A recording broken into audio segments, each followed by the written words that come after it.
leading up to this generation that we're in right now, a lot of people were saying a lot of things, both about the PlayStation 5 and the Xbox Series X when it comes to capabilities, functionality, and things like that. And I feel like a lot of what was said was probably made by people who were better left not to say anything at all, which is why I left it to the experts. I always said, leave it to developers to actually say what these consoles are capable of.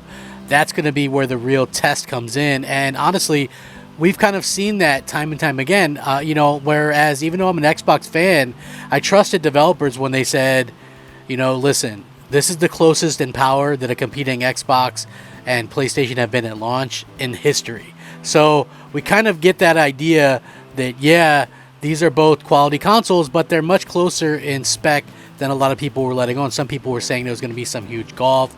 I never got into that nonsense. I said, it doesn't matter. It's going to be close. They're going to both play great games.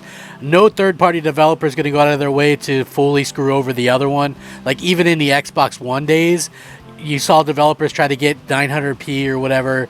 They try to do what they can to make there less of a gap.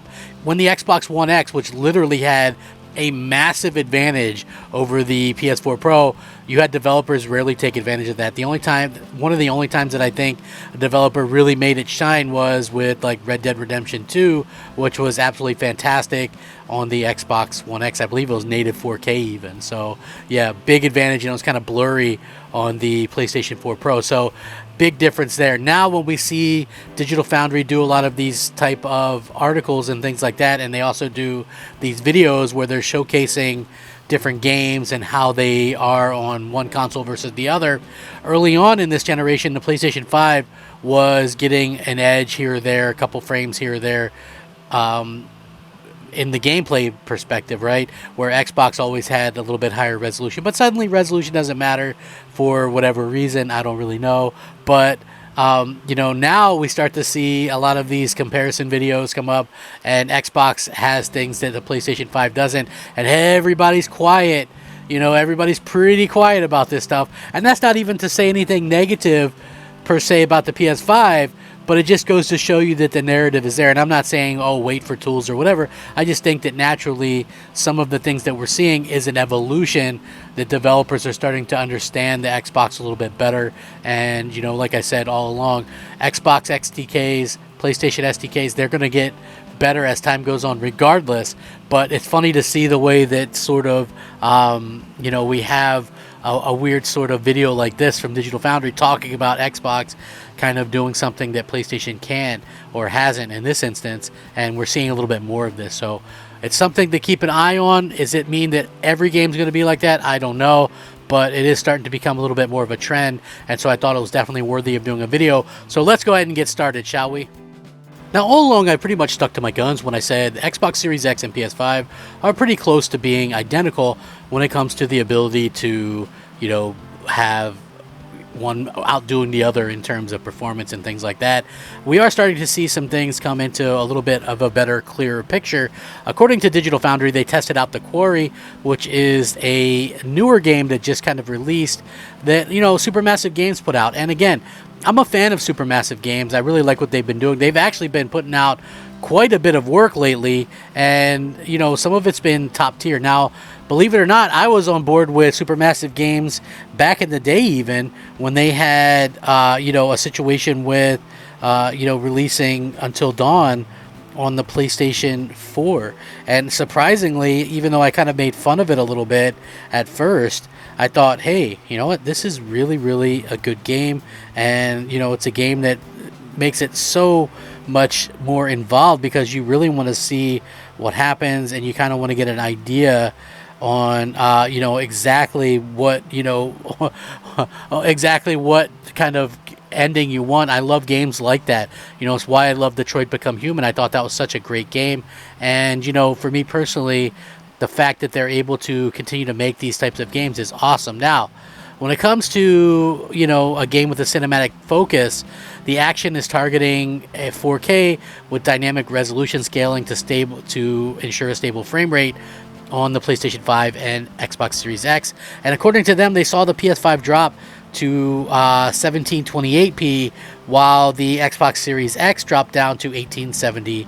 2P actually had a pretty decent advantage there because it was 3328 by 1872, while the PlayStation 5 was 3072 by 1728. So an advantage for the Xbox Series X in more complex scene. There's a lot of post-processing work there with temporal anti-aliasing, heavy camera motion blur, depth of field, and other UI tricks. However, the PS5 seems to be missing a trick here. Specifically, it doesn't show the God rays volumetrics that streak through the sky that the Series X has in scenes. They say that the two consoles are running okay next to each other in terms of GPU features, but that the God rays are missing from the entire type situation that we kind of found ourselves in. And you know what? Listen, will we continue to see stuff like this happen in the future? I don't really know. I think it really kind of depends on what gamers expect from these machines. I think for the price that we're getting, it's becoming really, really fun to kind of see that we're getting stuff that's pretty close to 4K. And not only that, but the fact that we're running and we're able to get all of this on a situation where the Xbox is, these are $500 machines, and they're running specifically much better than what a $500 PC would run, right? So if you want to talk performance according to this, which I'm going to link this, I'm going to actually link the article instead of the video. I mean, the video is good too, but in performance, PS5 and Xbox Series X are robust here, sometimes losing frame on camera cuts, but otherwise sticking to a regular frame delivery thanks to the dynamic resolution system working as intended. The performance difference between the two consoles, between a particular scene where the PS5 dropped to 27 frames per second, while Series X remained at 30 frames per second. More interestingly is the Series S, which had bigger issues, but we're not going to really talk about the Series S because, listen, for a budget console, it does what it does, $250. It kind of gets what you would expect from it. I think it's a quality console, to be quite honest with you.